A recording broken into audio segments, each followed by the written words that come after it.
Okay, so it's a great privilege today, on the third day of this course called God and Genetics, to welcome our next speaker, who is Professor Keith Cox. Keith is the Professor of Biochemistry down at Southampton University.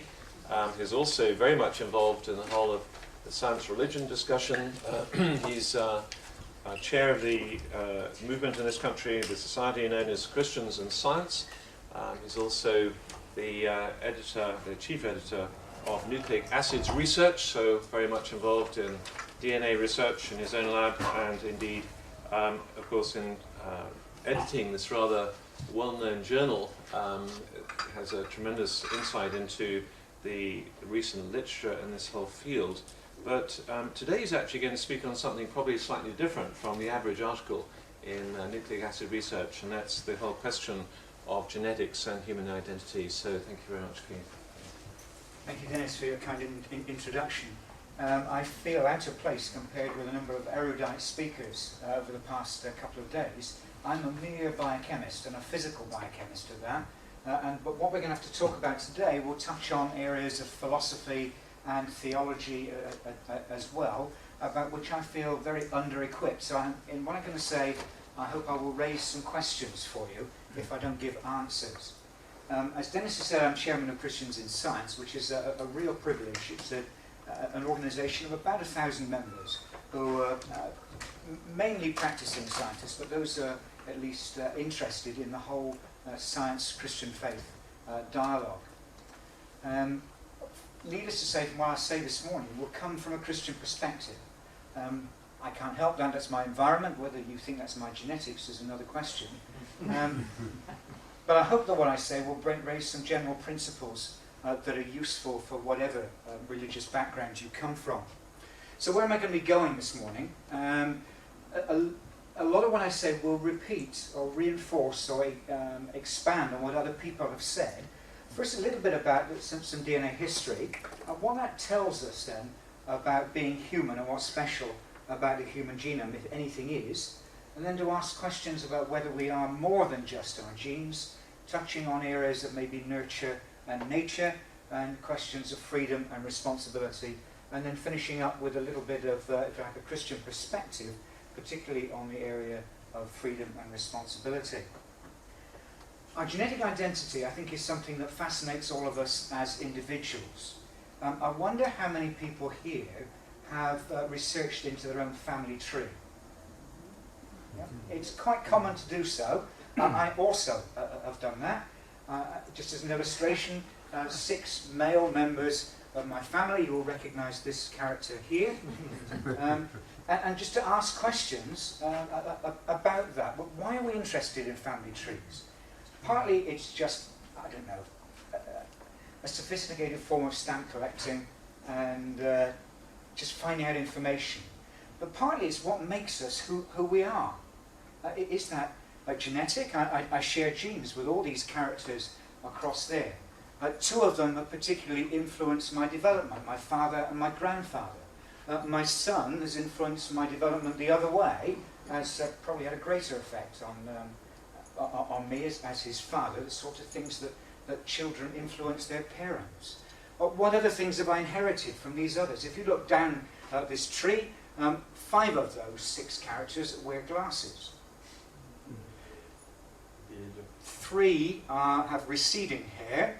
1 is prematurely grey, and that actually comes through my mother's line, not through my father's line.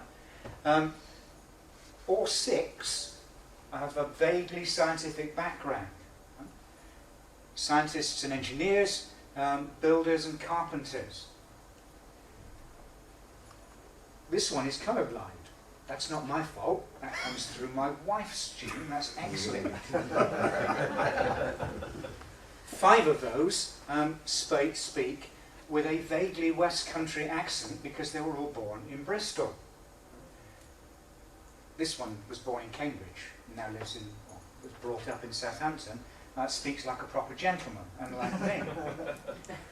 So you can ask questions about even that simple family tree, about profession, appearance, character, location. And people are fascinated by those sorts of things. You've probably come across the company 23andMe, which does sort of genotyping. You could send them a few saliva cells, and they will tell you things about yourself. That may be for medical diagnosis, but it can also be to do with relatedness and to find out things about your own family. So people are fascinated by it. And I wonder at what sort of level we're fascinated. Let's go back to a moment to 1953. The start, really, I think, of the DNA revolution, where we began to understand the structure of DNA. That famous paper by James Watson and Francis Crick, from which really I think most of our understanding of DNA replication, of genomics and genetics, in a molecular way, has really come from that. And these famous words, and I'm not sure who said it, as to whether it actually was James Watson or Francis Crick. You read different versions and it can be either of them. So I've got Francis Crick on this slide saying it. I have discovered the secret of life. I think that's a rather overstatement. I think he'd understood something about the biology of life. But now DNA itself has become a catchphrase. It's become a metaphor for all sorts of things. So how many times do you hear the phrase, it's in their DNA? And that's not just said of people, as though they're inevitably going to be football supporters because they're that way inclined, or they're inevitably going to be musicians. But you hear it about companies and organizations. It's in the DNA of a banking organization, or it's as if an organization had DNA, but it's become a metaphor for saying that's their basic makeup and they can't escape from it. Do what you like, they will behave in that sort of a way. And we can't escape from that, and it's the fault of the media, maybe it's the fault of scientists who overplayed the role of DNA, so that the media got that sort of impression. Nonetheless, it's a metaphor that we can't escape from. So I want to ask just a few questions as we think about genetics and human identity. Is actually, what does it mean to be human? A number of other speakers have touched on this. What marks us out as being different from other animals, maybe even from other great apes? Well, we've certainly got a higher level of cerebral activity. Whether we use that wisely is another question, but it's there. We're rational beings. We are self-conscious in a way in which it is orders of magnitude different to the way in which any other animal would be self-conscious. We are morally aware and therefore morally responsible. We have linguistic abilities. We have social behavior and social structures that may have some similarities to other animals, but are distinctive for us. We have the ability for what might be called spirituality, whatever we mean by that, and for those particularly in a Judeo-Christian tradition would say that we're made in the image of God, and I'll say something to try and unpack that a little bit in a moment. Are there unique human genes? I'll come back to that a little bit later, but the answer to that is probably very few of them. Is that there are genes that are involved in language, in reasoning, and brain development that may not be present in other primates, or are present and expressed in different ways. That there are very few identifiable human genes that we'd say that correspond to those particular attributes. Come to this whole idea for a moment of being made in the image of God. Humanity is created in the image and likeness of God, says the writer of Genesis. What does that mean? You could ask, rather provocatively, if we're genetically 98% the same genomes as chimpanzees, does that mean that chimpanzees are 98% made in the image of God? I think not. Maybe we'll unpack that and discuss that later. What does that mean to be made in the image of God? Somebody in one of the talks referred, or maybe it was the questions, referred to the Westminster Catechism. What is the chief end of man? The chief end of man is to glorify God and enjoy Him forever. Glorify is one of these, I think, super spiritual words that is very difficult to pin down as to quite what that means.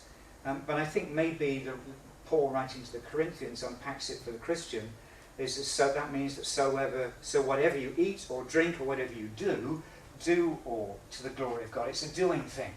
It's a being. Something about how we act, how we react, how we respond, how we behave reflects God's character. That glory word, I think, says something about showing the character of the person. So we, as images of God, are supposed to be reflecting God's character. Whether that's in moral goodness, in terms of caring for the planet, all those things, we as humans are responsible, reflecting the image of God, saying something in what we do that expresses the kind of God that we worship. And I think that would be true for other religions as well. That the way in which you express that faith says something about the character of the God that you're serving.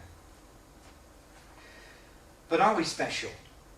Philosophically, here's what Sartre said: all kinds of materialism lead one to treat every man as an object, in no way different from the patterns which constitute a table or a chair or a stone.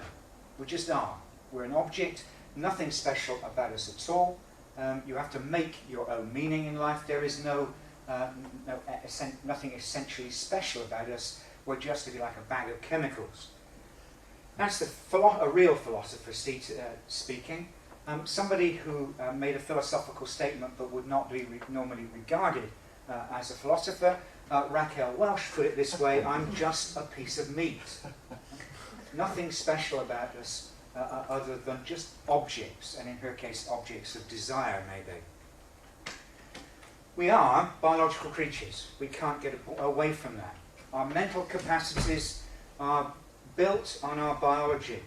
They have to be, we can't get away from the genes that are our substrate.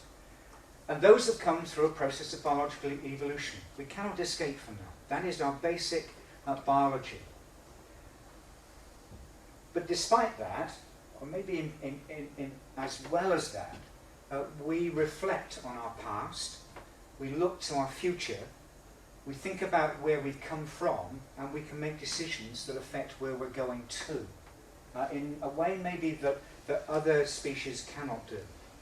We live in complex societies and cultures that have shaped our history, and that will continue to shape our destiny, more so than just our basic biology. But the biology has told us some things about us that maybe are humbling and prevent any feeling of hubris. That we are an evolved species. We are connected to the rest of biological life. We're located as primates and mammals in the family trees that have been displayed to us over the past few days. And that genes have appeared and disappeared within genomes. And we'll look a little bit at some fossil genes in a moment. And you can look at our history of where we've come from. Of course, within genomics, the sequencing of the human genome that we've had referred to over the past few days has had a great impact on where we've understood our genetics and our genomics. First draft released in 2000, 2001, and being updated many times. The first one based just on one genome, that of Craig Ventnor. Subsequently, other famous people have been sequenced, and we'll refer to James Watson in a few moments. But now it's not so much routine, but it's much more straightforward and cheaper to sequence genomes. What have we learned? And these are things taken from 2004, but I don't think the basic story has changed an awful lot. We have about 30,000 genes, probably less than that, closer to 20,000 probably. And that their range is very similar to those in rats and mice and roundworms. And understanding how these genes are controlled and expressed gives some clues to how diseases are caused. A very small percentage of our genome codes for proteins. That was a surprise. A very large percentage, we'll say a little bit about that in a moment, does not code for protein. It has other possible functions. A large amount of our DNA is repetitive, and it's come as a surprise, released through this ENCODE project in the past month, that too seems to have function. And that actually a fairly small proportion of our genome, of our genes, the ones that express proteins, are even vertebrate specific. Over 90% of our proteins are found in non-vertebrates. When the first draft of the human genome was released, it's interesting to read some of the comments that were said and put that actually in a religious perspective. So Bill Clinton put it, it was presumably a well-crafted and prepared speech beforehand. Today we're learning the language in which God created life. We're gaining ever more awe for the complexity, the beauty, the wonder of God's most divine and sacred gift. Puts that in religious terms. Francis Collins, who was a Christian, puts it even more explicitly. It's humbling for me and awe-inspiring to realise that we have caught the first glimpse of our own instruction book, previously known only to God. So the first human genome sequenced, well, depending on which book you read as to whether it was over 1 billion or less than 1 billion, but it was extremely expensive to sequence that. The target of $1,000 for a human genome is pretty close to being realised. Much easier with changes in sequencing technology, high throughput sequencing, next generation sequencing, to be able to sequence many genomes. As a result of that, of course, we can now, in theory, have personalised genomes. You could know lots of things about your genetic makeup, what diseases you might suffer from, the kinds of characteristics that you might have, some of which you might pass on to a next generation. John Bryant in the previous talk touched on some of the things that we can do with DNA screening. It goes far beyond pre-implantation testing, some of which you might say are useful, some are just fun. So forensics is extremely useful for crime detection. It's also useful for paternity detection. You might ask the question that how many people do not have the father they think they have. Would it make any difference if they knew who their real biological father actually was? And should you reveal it to them? Question to think about that. Their upbringing might still be the same. We could be screening for susceptibility to disease. That brings into the whole question of whether we have genetic counselling. It raises the question of who has access to that data that determine our identity. Should you have it? Your parents, your siblings, your GP, the police, your insurance company? All those sorts of questions are raised. I'm not going to say anything about genetic diagnosis. John has said sufficient about that, but it does raise questions within that, again, about what it means to be human, what is a sufficient mutation, a sufficient genetic abnormality to say that that person shouldn't be born. Again, John has touched on the whole area of genetic screening. The Tay-Sachs and the Ashkenazi Jews, where the generation of the righteous, as they're now known, through that not so much genetic testing, but knowing who was carriers and making sure that couples were aware of the possibility of giving birth to a child that has that. Similarly for thalassemia, which particularly affects the Greek Cypriot population. Raise the question which John raised about genetic discrimination. Are we then, on the basis of our genomes, going to start to discriminate against some people with different disabilities or different genetic makeups? We learn things about disease genomes, about diseases that can appear later in life or that will limit our lifespan. Here's just 5 examples. So Huntington's disease, an awful neurodegenerative disease, but its onset is typically in the 40s or 50s. You can test for that. It's due to a trinucleotide repeat. Cystic fibrosis, chromosome 7. HNPCC is the colorectal cancer, the inherited form of that. Again, a late onset. The 2 breast cancer genes, BRCA1 and BRCA2, again can be tested and screened for.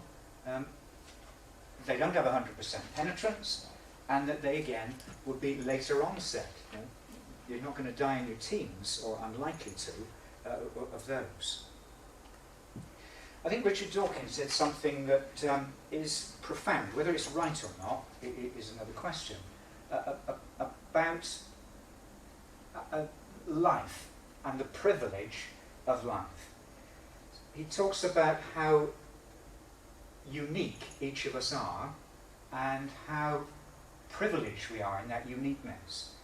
So he phrased it, we're all going to die, and that makes us the lucky ones. Most people are never going to die because they've never been born. The potential people who could have been here in my place, but who will in fact never see the light of day, outnumber the grains of sand in Arabia. These unborn ghosts include greater poets than Keats, scientists greater than Newton. We know this because the set of possible people allowed by our DNA so massively exceeds the set of actual people. In the teeth of these stupefying odds, it is you or I, in our ordinariness, that are here. I think there's a truth in that, and where he then extrapolates from that truth, we might disagree with. But the potential for humans is vast, it's enormous. We're all very different, and we are the ones who are privileged to be here. So we can look at a whole list of genetic diseases that are possible. I've already said the question, if you're genotyped, who should know that? When James Watson's genome was sequenced, there were within his genome 20 abnormal genes, mutations, that if a child of his would have been homozygous for any one of those, they would not have survived.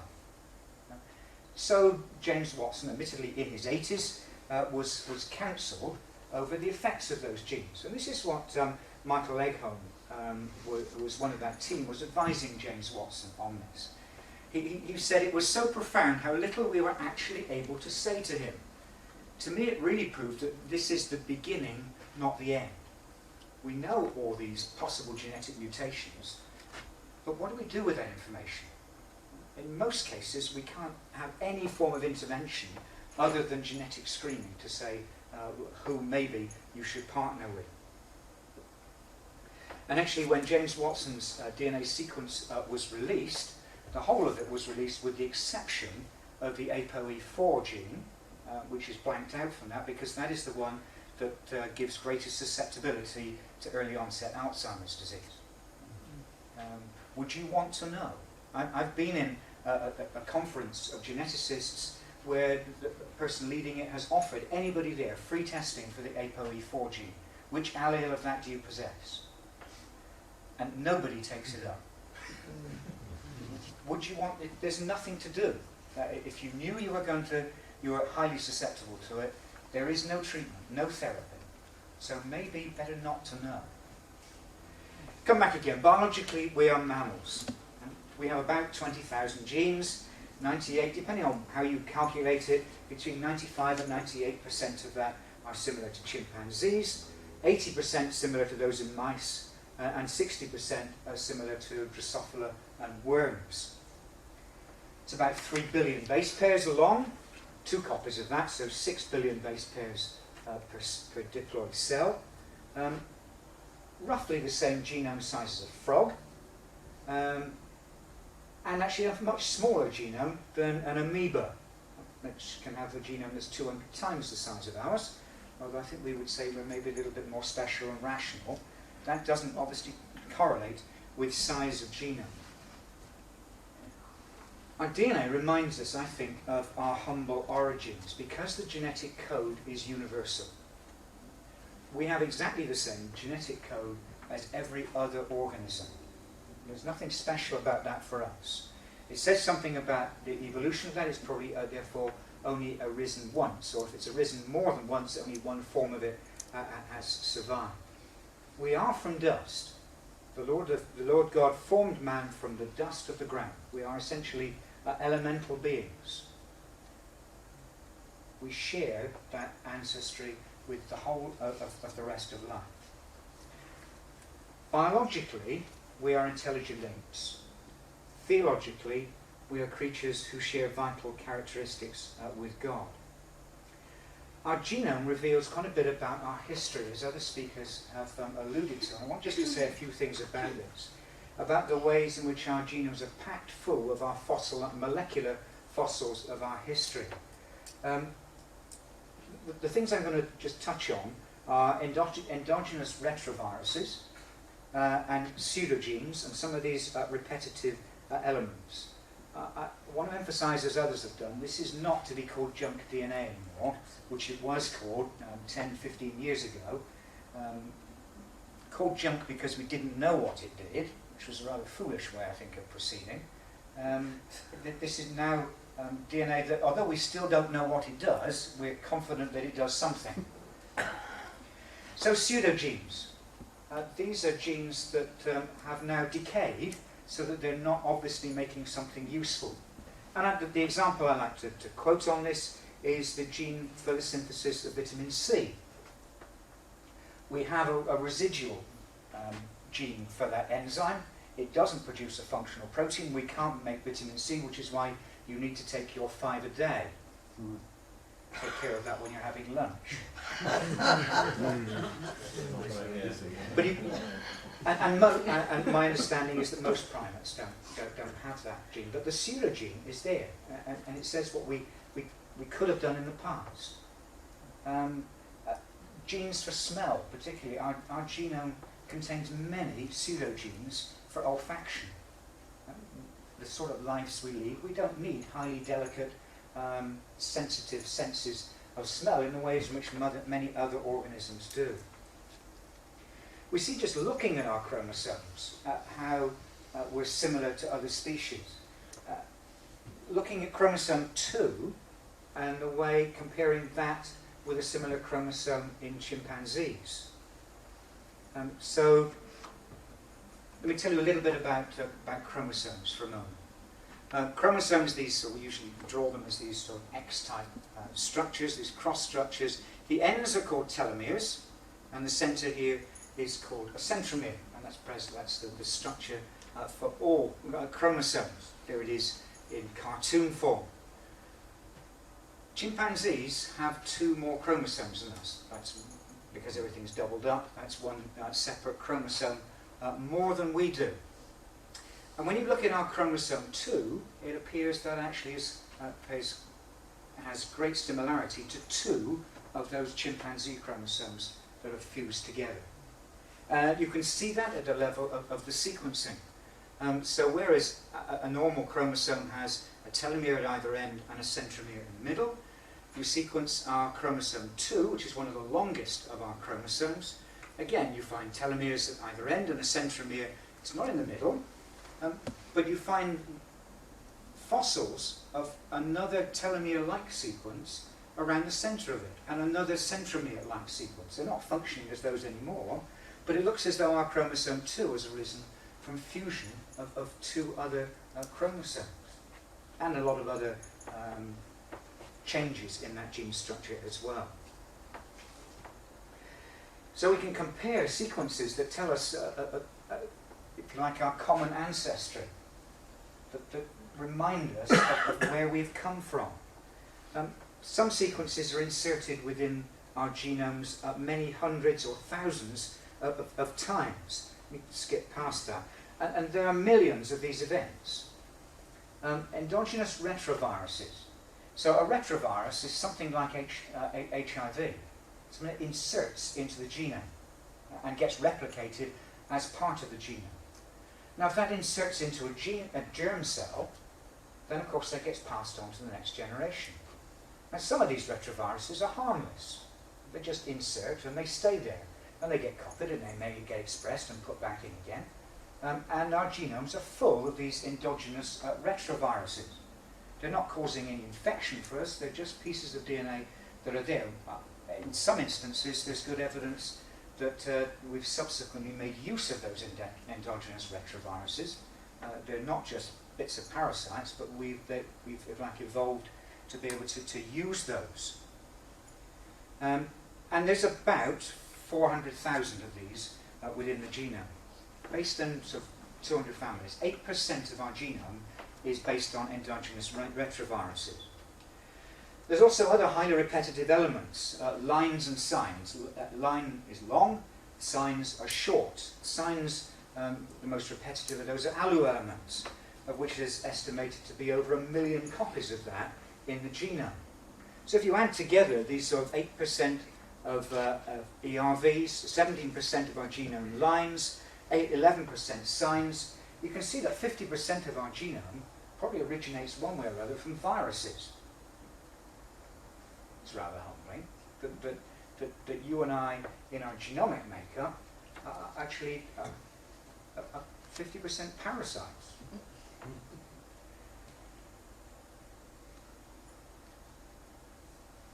Those things are now, of course, are in the context of a human genome.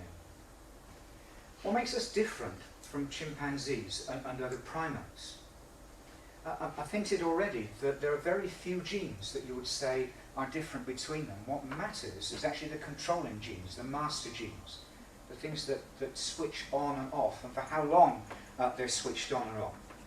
For instance, the shape of the head of a chimpanzee is controlled by particular genes, and that shape is different for a chimpanzee to us because of the length of time those genes are expressed. So timing and relative rates of expression are quite important. There was a publication, I think in PLOS One in the past week, where people now have identified, I think, 4 human genes that are involved in facial structure. So it should, in theory, soon be able to just look at your genome and predict whether you'll have a flat face or a long nose or a big smile.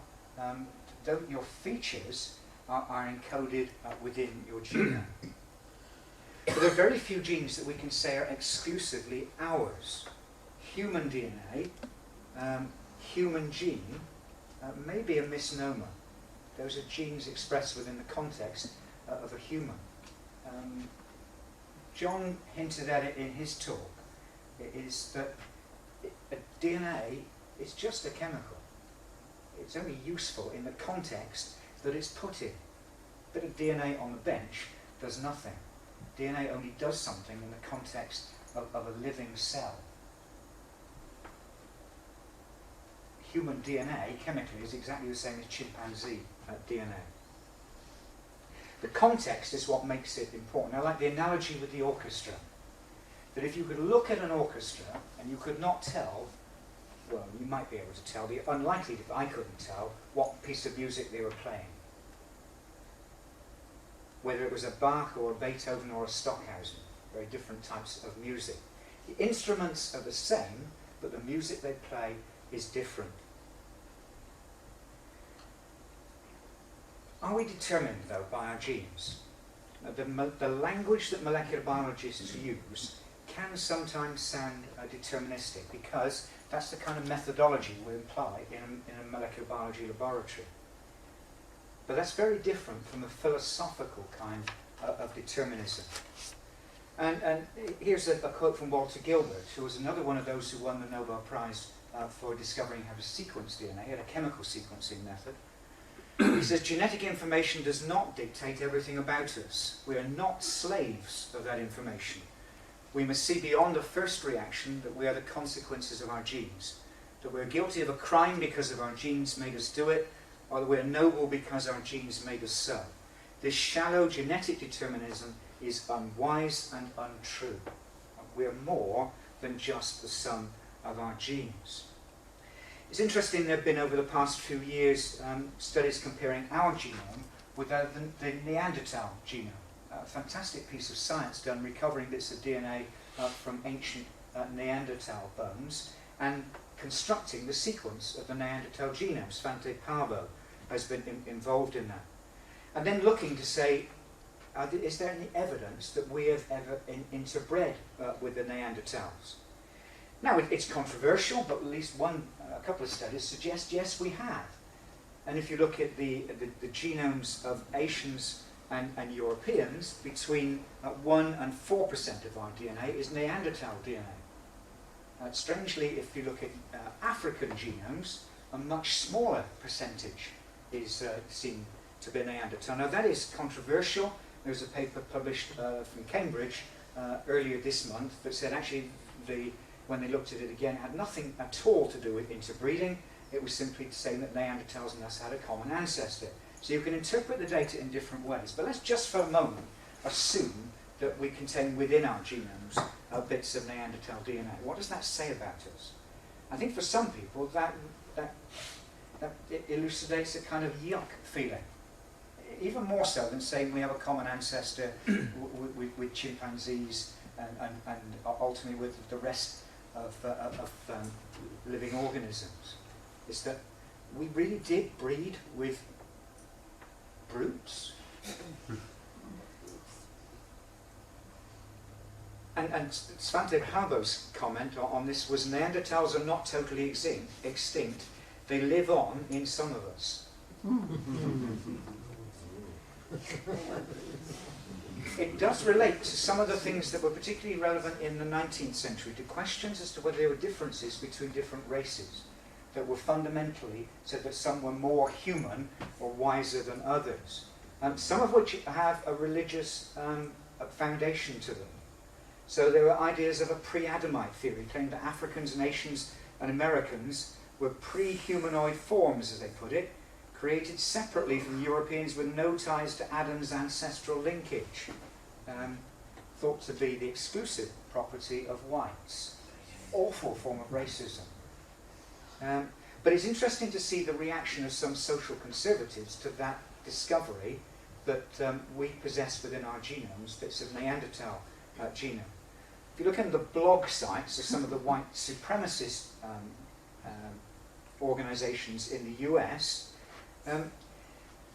they congratulated themselves on their genetic uniqueness, which there has large amounts of Neanderthal DNA, and claimed that Neanderthal DNA was responsible for the intellectual supremacy and physical prowess of the Europeans, turning the whole story completely on its head. So there's a... What does prowess mean? I don't, since English is not my first language. It's something to be proud of. Okay. Something you can hold your head up high, raise your shoulders. We're really pleased with ourselves over that. So they turned it on its head. Maybe the Neanderthals, that's what makes us smarter. Nonsense. But of course, it's not just in our physical genomes. Each of us develop over time. We don't just come as naked DNA. Think about the process of what happens when a cell is fertilized. Most of the contents of that newly fertilized cell come from the mother.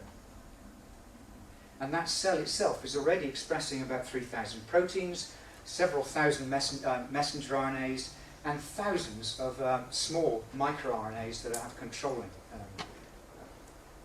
roles.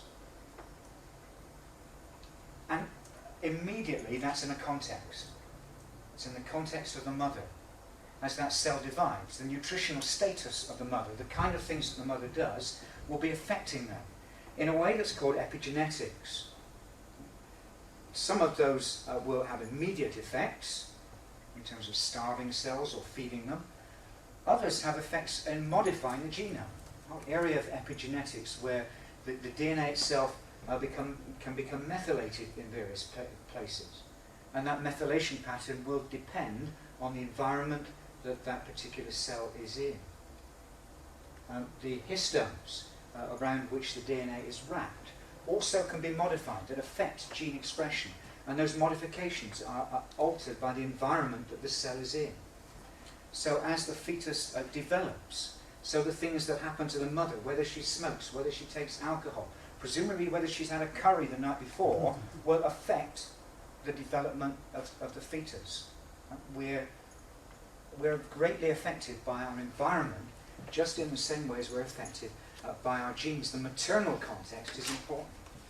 And then once the child is born, again, the context in which that child lives will affect all sorts of things. We know from that those who are blind at birth but subsequently have sight restored after maybe a year or two for whatever reason, is their ability to see is seriously impaired. That the things that we do reinforce some of the things that we have. If you look at the brains of London taxi drivers, there are certain parts of their brains that are expanded compared to you or I, or at least compared to me, because they have to have good memory maps of the streets around London. The ways in which we behave reinforce the ways in which genes are expressed, and they alter our physical makeup. And I just take this as a quote from actually a paper from a colleague of mine in Southampton who looked at the nutritional status. This admittedly was in rats, but the same is true, I'm sure, in humans, who looked at how the nutritional status of them affected the properties of their offspring. And that sort of interaction between environment and genome continues throughout development. So it's not just genes, and it's not just environment. I think somebody else has said we're 100% controlled by our genes and 100% affected by our environment. What about the whole thing of genes for in terms of our identity? You've had a few of them over the past few days. Genes for the way in which you vote politically. This is not published in a science journal, this is published in the Journal of Politics, and it says that it's a variant of a dopamine receptor. Dopamine is one of your central, your transmitters in the central nervous system, and one of the alleles for that make people, if you like, more imaginative, more risk-taking, and that they tend to be more liberal. Now, when you read it a bit further, that's actually not a very close association, because it depends on the environment in which they're brought up. This is actually not in print yet. This is from the Trends in Genetics, I think, for the next issue. The Genetics of Politics, Discovery, Challenges and Progress. You might want to take a look at that, for again, how they correlate, again, largely dopamine receptors with the ways in which people vote. What about genes for aggression? Again, that was mentioned yesterday. Monoamine oxidase metabolizes monoamines. That's things like dopamine, noradrenaline. And there is very good evidence that the levels of those affect things like mood and aggression and behavior. Dopamine particularly. And people have different levels of that protein, monoamine oxidase. The lower the level of it you've got, of course, the more of those transmitters will be around, and therefore you might say the more aggressive or misbehaving we are. One of the first cases in which genetics was trying to be used for a criminal case was that of Stephen Mobley. Stephen Mobley in the US, this was I think in the early 1990s, murdered in cold blood a pizza store manager. And there was no doubt that he was guilty of doing that. He showed an aggressive behaviour. He didn't actually come from a particularly badly behaved family. And in his trial, his lawyers discovered at the same time, published in a reputable scientific journal, a study on a Dutch family that had a history of aggressive behaviour, and showed in that Dutch family there was actually a termination codon in the middle of that monoamine oxidase gene that meant they were pretty much devoid of MAOA. And the males in that, it's X-linked, so it only affects the males, did show a history of a particularly bad, violent and aggressive behaviour. And the lawyers in Stephen Mobley's trial asked for him to be tested to whether he had that genetic mutation. Fascinating, because Stephen Mobley's father then proceeded to sack the lawyers, because what might that have said about his genome, as well as that of his son. The judge at the trial refused the test to be carried out. Because actually, what would you do with that information if you got it? And that went through a number of cycles of appeals. His death sentence was commuted at one stage to a life sentence, and subsequently, I think it was in 2004, 2005, he went to the electric chair. Without knowing whether he was MAOA positive or negative in terms of short or long forms. Similarly, a conviction for murder in Italy. The judge, in this instance, gave the offender a lighter sentence because he had a variant of that MAO gene. But I think it's worth emphasising. I mean, has to be emphasized, not worth emphasizing, genes do not automatically turn their owners into killers. There are many people with this same genetic baggage who actually live perfectly normal lives. It may affect the propensity, the likelihood that they might be violent, but it says in this case about 30% of Caucasians carry the same MAO variant, and they're perfectly normal people. The environment in which the person is brought up in does affect that. If you're brought up in a dysfunctional environment, it is more likely then that that particular variant will lead to dysfunctional characters. And as was brought up yesterday, we have the whole question of the Y chromosome. 50% of the population possess the Y chromosome, and that over 90% of jails contain males. Is there anything on the Y chromosome? I don't know of any case when somebody stood up in court and said, I'm not guilty, Governor, because I'm a bloke. But that does raise another interesting question. There are instances of XYY. People have a surfeit of Y chromosomes, an extra one. Are they more likely to be aggressive or badly behave? Now, some early studies in the 1960s and 70s, I think, suggested that there was an increased incidence of XYY in the criminal population, in jails. That research has since been shown to be highly biased. That the people they selected for the test actually determined the outcome of it. There is actually, as far as my understanding goes now, no evidence that XYY men are inclined to aggressive or violent behaviour. They actually are phenotypically normal. On average, they're a few centimetres taller than a person just with one Y chromosome, but they have no obvious genetic abnormality just to talk to them. Their IQ is normal, their behaviour is normal. So beware of wrong science, or wrongly applied science.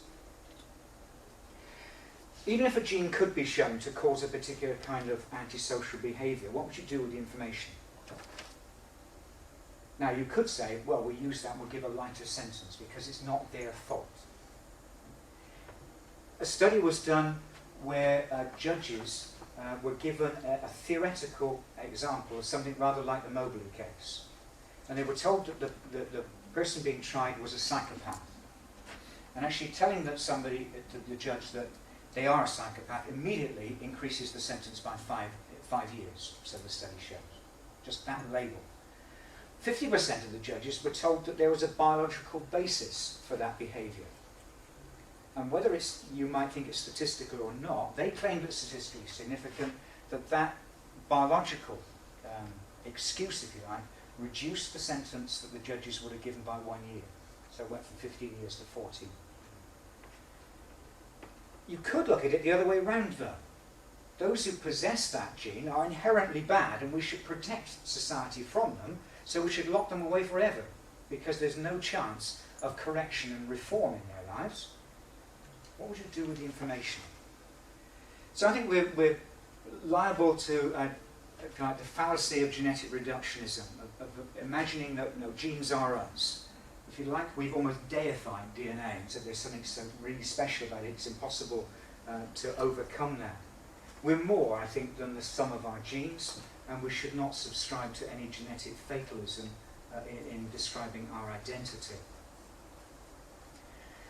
Genes are important in our potential.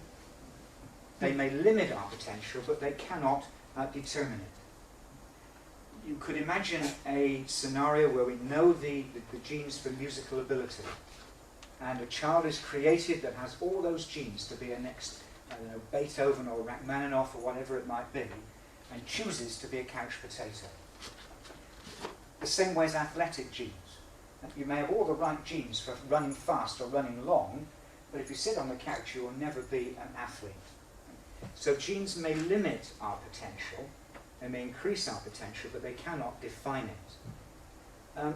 Which actually says something also about, I think, human cloning and our identity.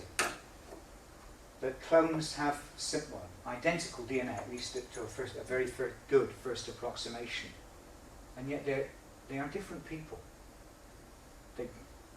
As soon as they're born, they're in slightly different microenvironments. They develop slightly differently. So I think that's an example of demonstrating that actually having identical genomes doesn't make identical people. They're still separate, valued individuals. Beware, again I say, the nothing buttery of reductionism.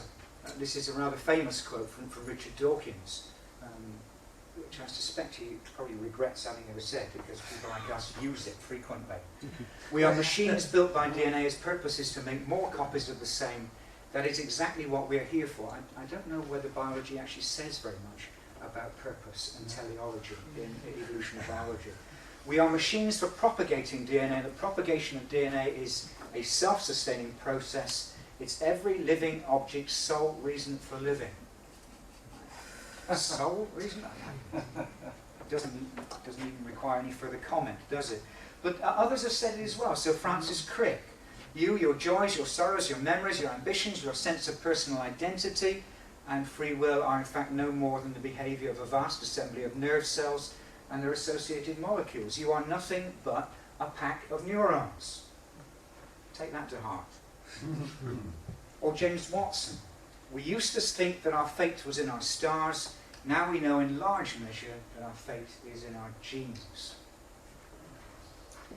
Take another quote though and rewrite it. And this has been done by Dennis Noble. Forget the title of the book, it'll come up in a minute. So here's if you like, a deterministic genetic viewpoint of genes.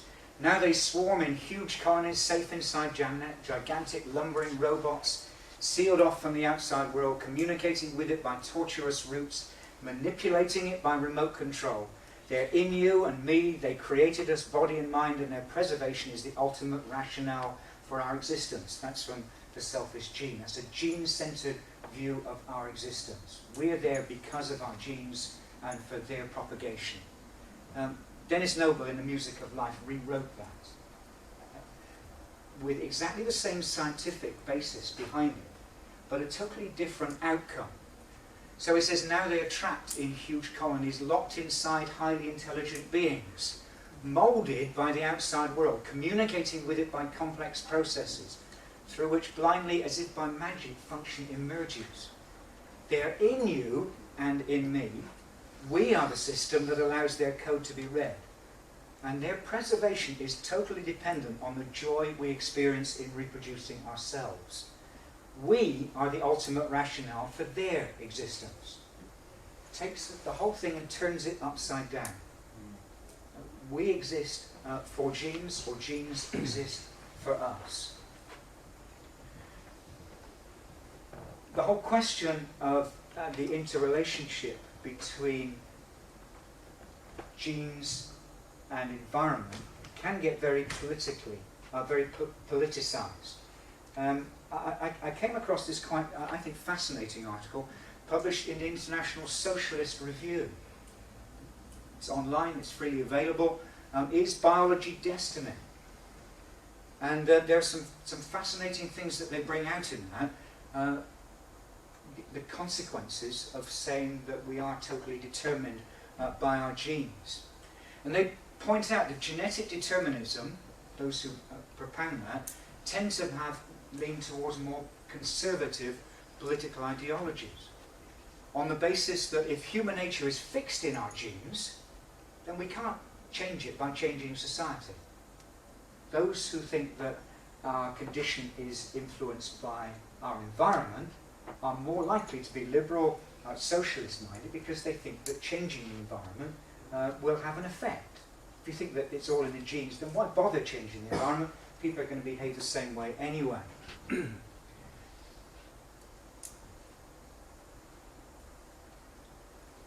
So to pick that up a bit further, explaining features of society in in terms of biological determinism, has two effects. One is that the social order is a consequence of human biology, so equality and injustice cannot be eliminated. And the second says that we should look for the solution at the level of the individual, not at the level of social institutions. The problem lies not in the structure of society, than some of the individuals who make up society. The solution is thus to change or even eliminate the individuals, not to challenge existing social structures. So it can have consequences. And think back to that. This is all, okay, nobody would espouse these sorts of views now, but the 19th century views of Galton. The average intellectual standard of the Negro race, he said, is some 2 grades below our own. And he says Jews are specialised for a parasitical existence upon other nations. Awful things to say. And similarly Davenport, who had quite influence. He was a scientist. Characteristics such as pauperism, criminality and feeble-mindedness are biologically inherited. And people who, that he says, should not be allowed to perpetuate in their offspring these animal traits. And the sterilisation of the feeble-minded, as was practiced in the US in some parts in the early 20th century. The fear of social Darwinism, the survival of the fittest and the elimination of the poor. Francis Galton, the final solution of Adolf Hitler, but we shouldn't blame Darwinism for these wrong applications of his theory. Evolution, after all, can explain what has been. It cannot be used to predict or defend. It doesn't say what is right or wrong. And I think people of all religions have something to say against that background. Most religions require their followers to defend the weak and support the poor. It's not that form of brutal social Darwinism. That's just different from Darwinism itself. And an example of that I came across is the company Enron, you've probably heard of, and their human resources policy. Their CEO, Jeffrey Skilling, and he claimed that his work was inspired by the book Selfish Gene. Their policy in human resources were to fire the 15% weakest employees every year. Mm. Yeah. So as to strengthen the company. And you know what happened to Enron. And the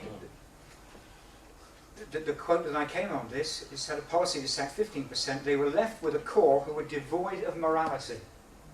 A huge corporation, a corruption case brought the company down.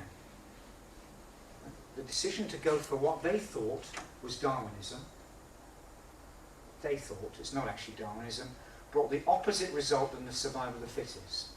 Because Darwinism is inbuilt rationale for being caring and immoral. And in a caring world, all of us are more likely to survive, and a group is stronger with altruism, rather than just the survival of the physically and mentally fittest. And there's some things written on that in this book, The Age of Empathy, by Franz de Waal, pointing out that we survive as people, not as strong individuals, but in the context of society and relationships, where there's cooperation and conciliation and empathy and altruism. The ultimate, if you like, political statement, where has come into the whole determinism, was, if you like, Lysenko in Soviet Russia, effectively espousing a form of Lamarckianism, that it was environment that totally determined the nature of the crops. And millions of people died as a result of his flawed, in fact, totally false experiments as a result of their crop policies. Coming close to the end, but let's just take a few moments thinking about what the consequences of pure naturalistic evolution are. And this is Will Provine, who is describes himself as a history of science and evolutionary biology and population genetics from Cornell. He is a self-declared atheist and follows through, I think, his atheism to its logical conclusions, as he puts it. So naturalistic evolution has clear consequences, he said. Obviously, no gods will exist, no life after death, that's no surprise. No ultimate foundation for ethics exists, he says. No ultimate meaning in life exists, and human free will is non-existent. We're the product of our genes. We don't actually have free will. And Michael Roos, I think Michael's spoken on the Faraday, isn't it? Describes morality, or more strictly our belief in morality, is merely an adaptation put in place to further our reproductive ends. Hence the basis of ethics does not lie in God's will, it is an illusion fobbed off on us by our genes to get us to cooperate. We might like to think we're being, a part of our identity is to be moral, but actually we're not really. We're just being moral for very selfish reasons.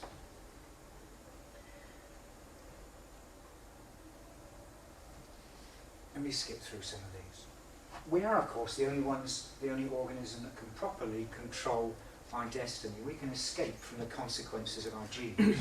We have doctors, we have social benefits, we have hospitals, we have religion. We tame, if you like, the tyranny of our natural selection. We alone on earth can rebel against the tyranny of the selfish replicators, as Richard Dawkins put this. To teach generosity and altruism because we are born selfish.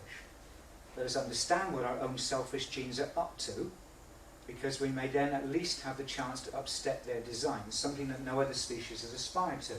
Those are grand words, but doesn't give any mechanism for how we can overturn the selfish replicators, how the genes themselves can have evolved in such a way as to conspire to overturn the effect of the genes. I don't quite get it. I get the objective, but I don't get the mechanism. Somebody's put it, it's both scientifically and morally naive. How could natural selection favour the development of a capacity to thwart the interest of the genes? I'll leave that for you to think on that one. There probably are mechanisms for it. We're not just defined by our chemical makeup, but our relationships as well.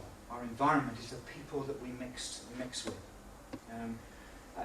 I forget who it was who said a person becomes a person through persons. We're not just islands. Sorry? I think it was Desmond Tutu. I think it's an African saying, but Yeah, I'm not sure it was Desmond Desmond Tutu who actually said that. So just as DNA in itself does nothing, it has to be in the context of a cell, and the cell does nothing interesting except in the context of an organism, so we are defined by the company that we keep, by relationships. A person in isolation is, well, developmentally very restricted and culturally isolated, and put people in solitary confinement as a punishment. We find our true identity in relationship, and ultimately, for those who are religiously inclined, relationship with God, who gives us identity and worth and significance. I was going to say a few things about free will, but I think my time is nearly up, so maybe I'll skip past that, except to say I think that we do have some form of free will.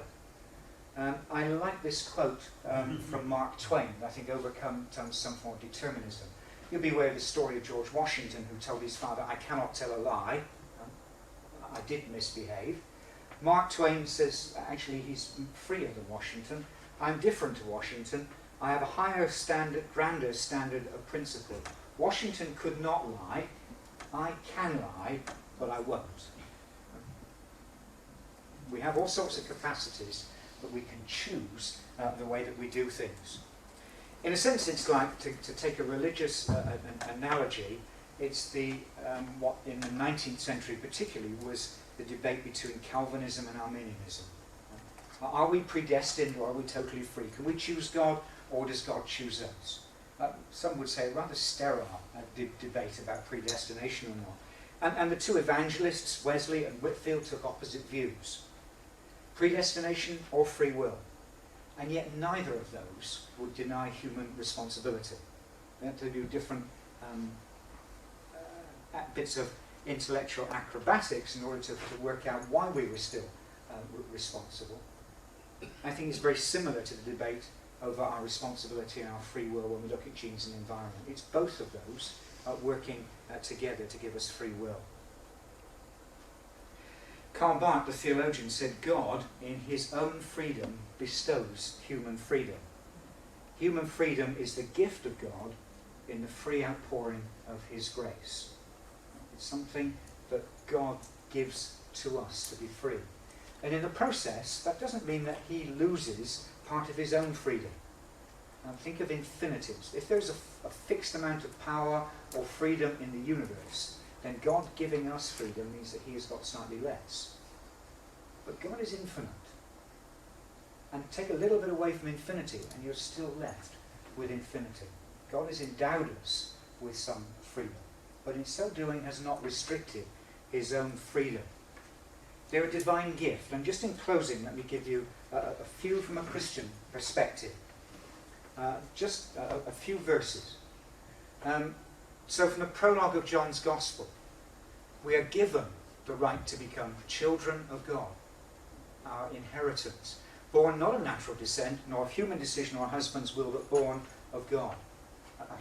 A God-given factor. We're told to use our freedom, live as free people, but do not use it as a cover-up for evil. Our inheritance is worthless, says the Apostle Paul. He was born a Jew of Jews, a Pharisee, righteous in all ways. Whatever gains I had, I now consider loss. Put aside his genetic and cultural inheritance and chooses a different way.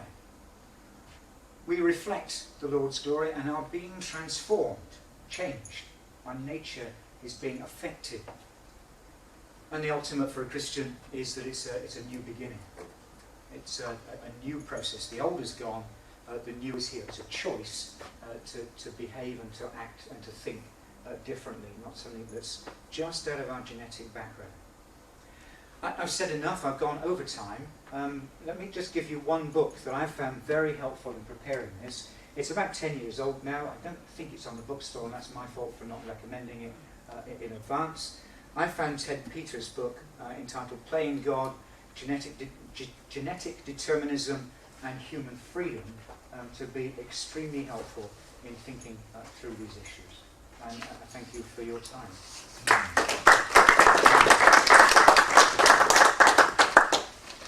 Thank you very much, Keith, for that great overview and touched on many things there. And again, I'm sure this has stimulated plenty of questions, so over to you for question time and discussion. Please, yes. Two questions, both quite big, really. Do you think all people are morally responsible, including those who are perhaps severely mentally impaired? I think all people are morally responsible but they may be limited in the way in which they can make moral decisions. Even those who are impaired know some difference between right and wrong. They may have a different, their ability to make it may be biased. A way in which a colleague of mine described it, it's as if we're given a jar full of white and black balls and told to take out the white ones and construct a pile of white ones. Most of us have a preponderance of white balls, and it's been relatively easy to do so. Some people, the ratio of those changes, but there are still enough white balls there to be able to pull out 5 or 6.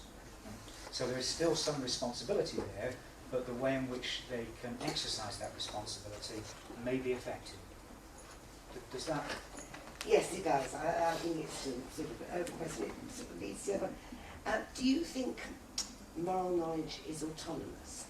Religious belief and moral knowledge tend to be connected, and religious belief they are.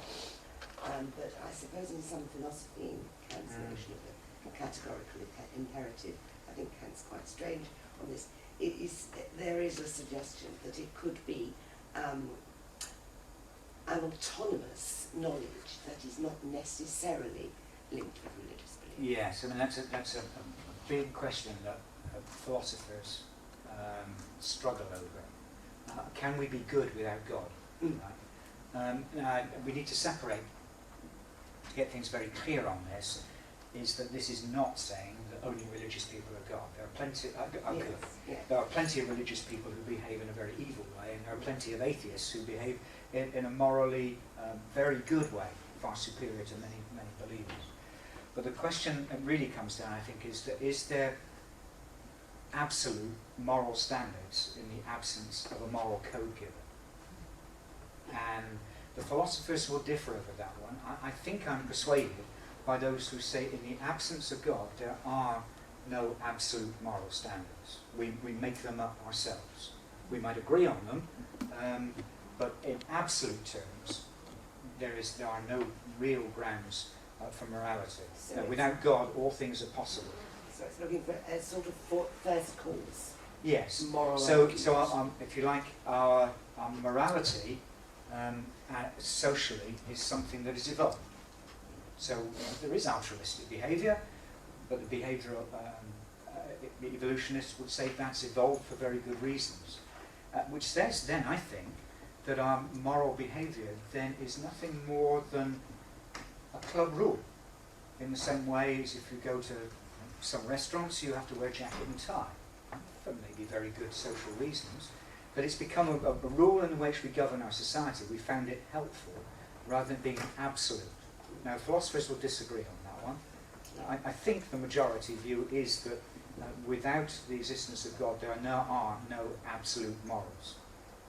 But then, That doesn't stop people behaving as though Go they're on, absolute but morals. we then have to presumably discuss what we mean by a moral absolute. Yes, yeah. Thank you. Yeah, just, I might be dozing, but I was thinking about nurture and background in all this. Thinking of a practical case in the north with unemployment, and you come across families where the grandfather, the grandparents never worked, the parents never worked, and then you try and get the children to work, and they have no concept of what this means. Trying to get them up and go to work in the morning, that's right the first day. The second day, you've got to do it all again, and that's not in their sort of discipline. And I'm sure there's no reason why they shouldn't.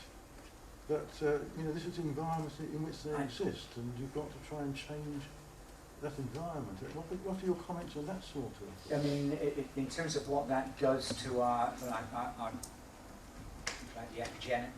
genesis of our genomes, yeah, what but it the way does in which our minds have developed, I'm sure our minds develop, yes, it undermines our society. Yes, inactivity Yes.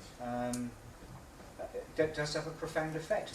We know that if children are brought up in a stimulating environment, that their characters later on are likely to be very different than if they're brought up in a very flat and unstimulating environment. And I don't know anything about the details of what effect work has on that, but I assume it's exactly the same. A lot of what we do is reinforcing. It's almost, I hesitate to say, it's almost like the things that we do are a form of addiction. The more we do them, the more adapted we become to do them better and to do them more. And I think work probably is as an example of that. Those who, for whatever reason, sit on the sofa and watch the telly all day, are likely to find that their mental structures become adapted in terms of plasticity, so that they're better able to sit on the sofa and watch the telly all day, rather than to go out and do something interesting or labour or think or whatever it might be. Our environment does affect that. With education, I mean, another point is they can't get a job because they don't have the education. And you say, well, why don't they go to school? Well, there's the point of going to school. Yes, I mean that's a social self. It is a social self. So if there's no jobs at the end of it, if they got educated, why bother to Why get not get educated? educated? Yeah. And one can make a political statement about the percentage of people that are supposed to go to university. And why bother going to university if at the end of the line there's no jobs that require graduates? But that's a social question. That's a social question. I know. Yeah, I know. I'm drifting off the point, but I think there's a question in the front and then over there. Yes, okay. So, two questions. First of all, I'm still fascinated as to where the whole system of our DNA, RNA, amino acids actually came to being at the very start. Second question relates to our identity. I'm also guilty of using the phrase DNA in a cavalier fashion, not a scientific way. If somebody gets chucked out of an aeroplane without a parachute, there is some likelihood that they may pray briefly. And I say to people, I think there is some evidence, or I ponder the evidence, that we are hardwired in some way to actually reach out for the God who brought us into being in the first place. And what if you might sort of ponder that with me. Right, yeah, so two very, very different Yes. questions. So the first one, the origin of DNA, I missed the earlier speaker yesterday morning, who I think probably, I hope gave you some better insights. Genetic code, yeah. He was talking about the origins of the genetic code. Yeah, so- and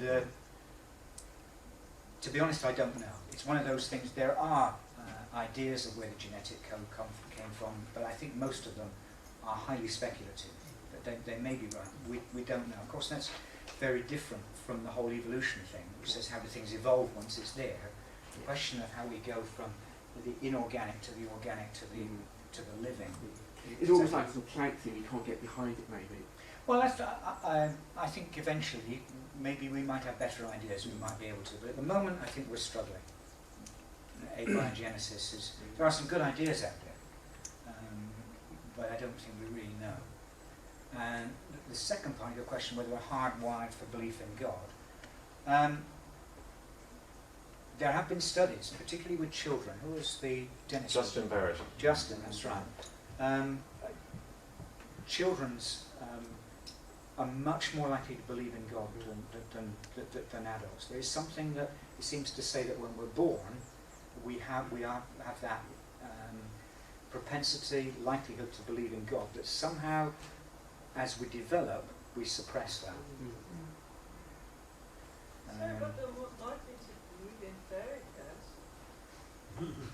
You could say that is maybe a consequence of being open to believe in God. I take the other way, that children could believe in anything. But I think Justin Barrett's work says it's not just fairy stories. That it's not just stories we tell them, but that children are innately likely to believe that there is some higher being.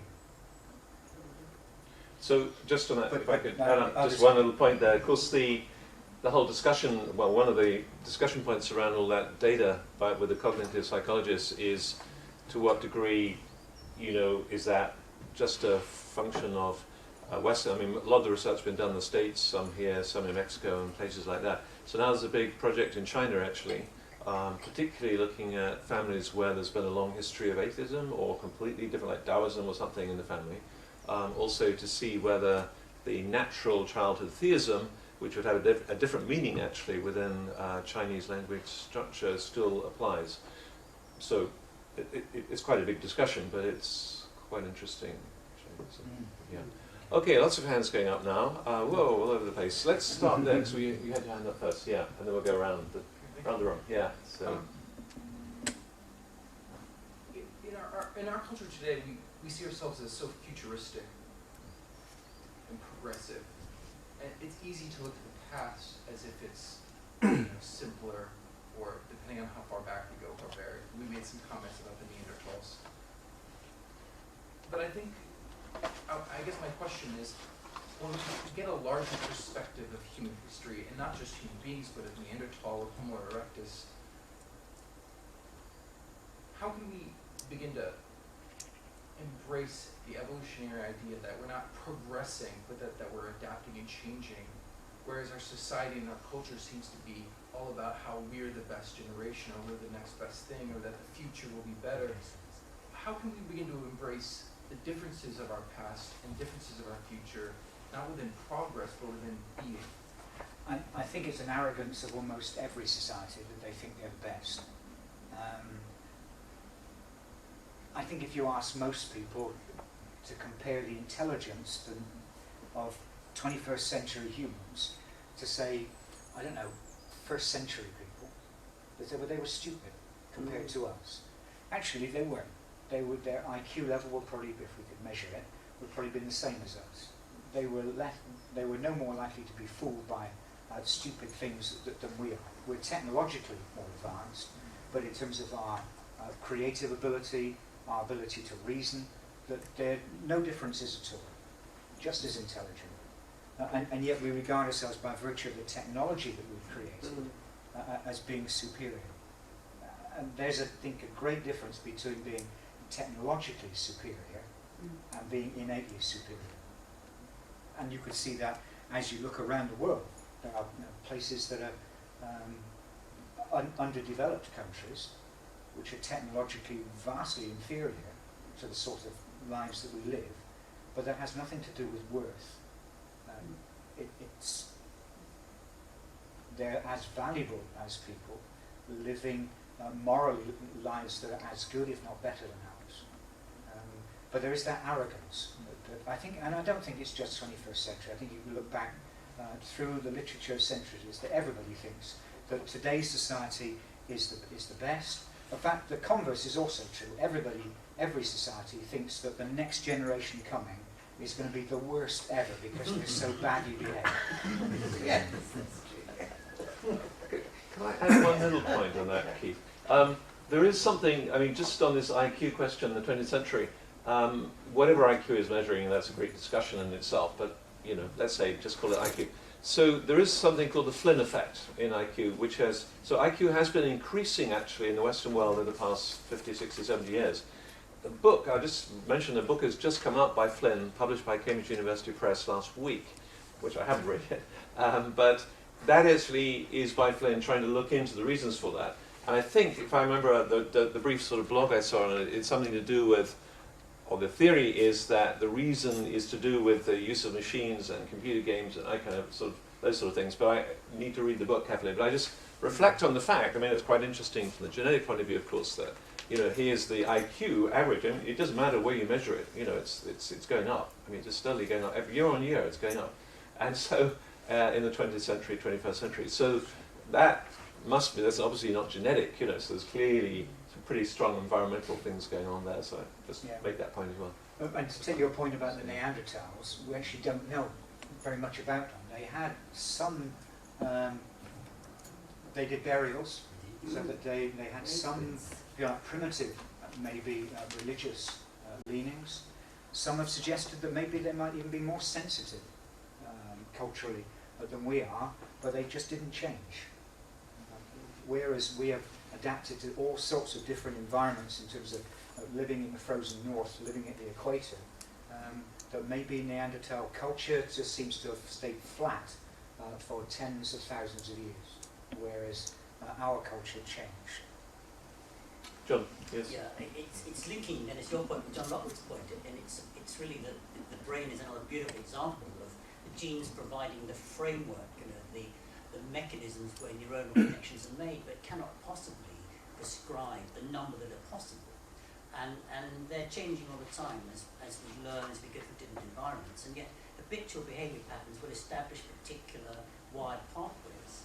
And there's an interesting current neurological research about how long does it take to unlearn a habitually formed wired pathway, and it depends on the depth of the habit and so on. So again, a beautiful example of we are not just the product of genes.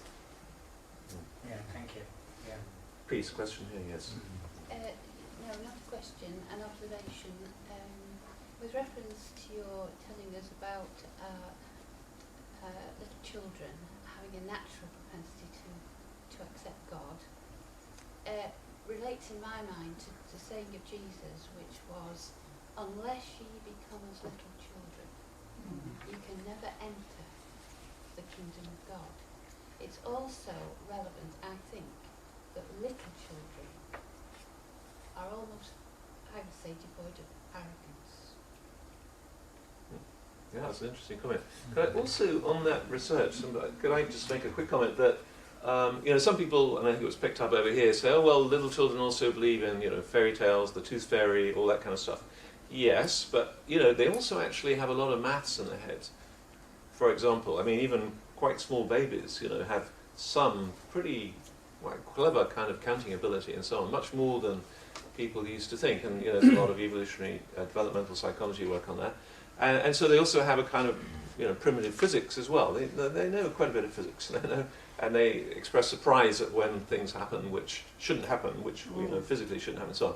So in other words, they come, you know, they either learn, I wouldn't say it's innate necessarily, but they learn very, very quickly some of the properties of the world, and are quite pretty clever actually in that sense, in that respect. So, so just because a small child does or does not sort of think of something, rather learn something rather easily, of course doesn't mean to say it's true or not. It has to be validated later on. But so I just make that point. We're coming here and then here. Yep. So.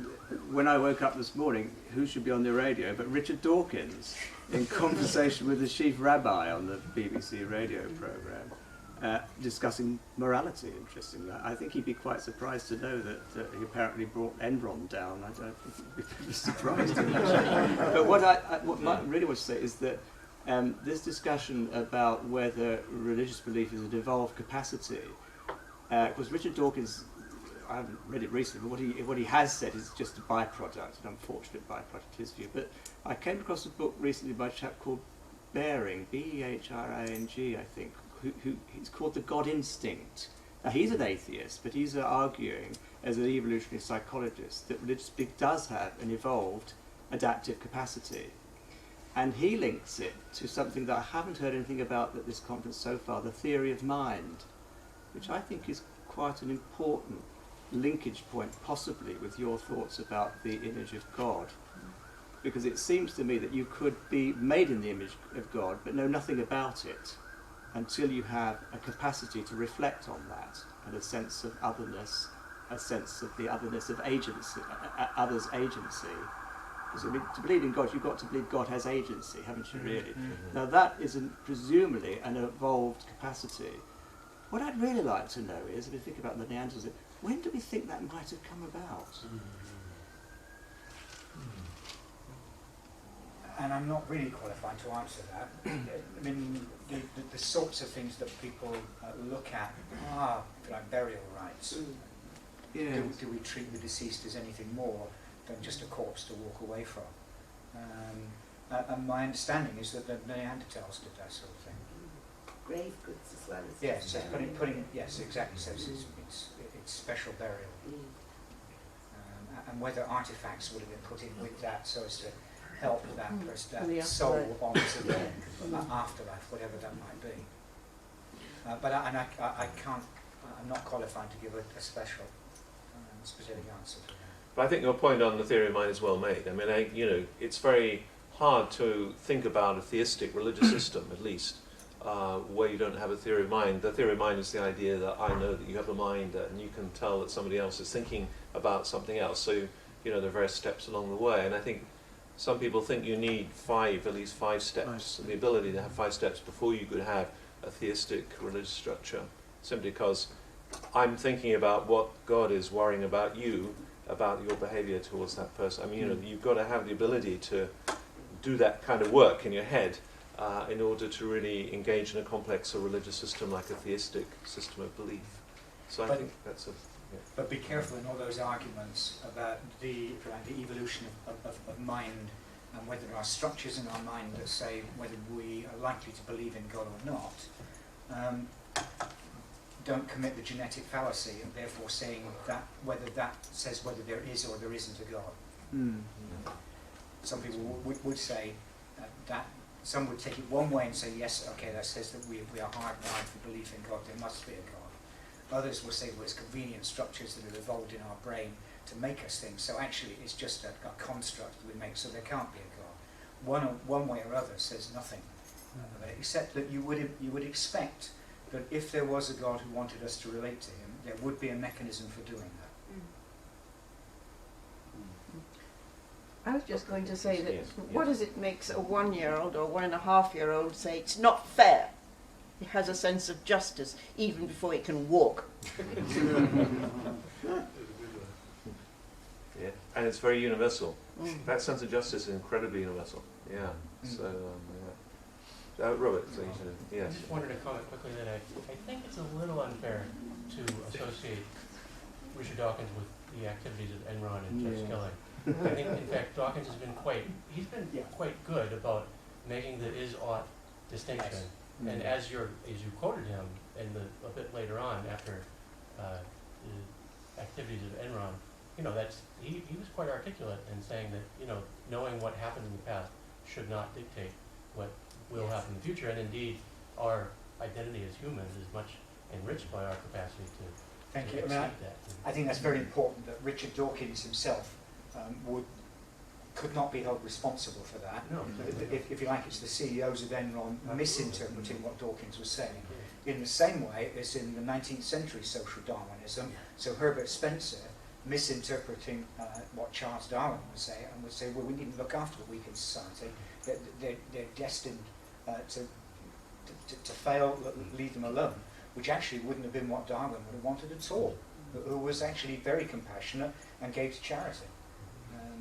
But so it's if you like, a misappliance of a rather oversimplistic interpretation of a viewpoint. Thank you. I think that's very important. I just think the CEO of Enron was really busy, and he didn't get to the last page of the selfish gene, because that's actually where suddenly you get this this kind of freedom of the will, pops up, right at the end. So maybe he didn't make it to the end of the book. I don't know, but that's a theory. Read the book.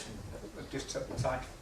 I think we've got time for one more question. Yes. Isn't Richard Dawkins guilty of saying the same thing about religion? He says religion is evil, that religion has led to this, this and this. If we use that argument, then I think he has to bear responsibility for saying something which other people may have construed or learn from it or be influenced by it. I mean, it's his own. So he's, I think, not using the same sentence. Yes, I mean, in that case, I think I don't want to use this as a means of just attacking Richard Dawkins. I don't think that's at all fair. But that some of his statements have been inflammatory, and that while the underlying principle he's trying to say might have some justification, because, let's be fair, religious people have done evil things. Indeed. And sometimes in the name of religion. And so is the verse. Absolutely. To do with Yeah. So atheists too have done evil things, sometimes even in the name of atheism. Hitler was religious or atheist? Who knows? Yeah. But so the inflammatory nature of some of the comments is what's at fault, rather than necessarily the underlying principle he's trying to go across, and the way in which other people latch onto them. Okay. Well, we've had a great discussion, and this is a really big, complex topic, so we've touched on it, I think, in a very helpful way, and Keith led us through lots of difficult waters. So thank you very much, Keith, indeed, for doing that.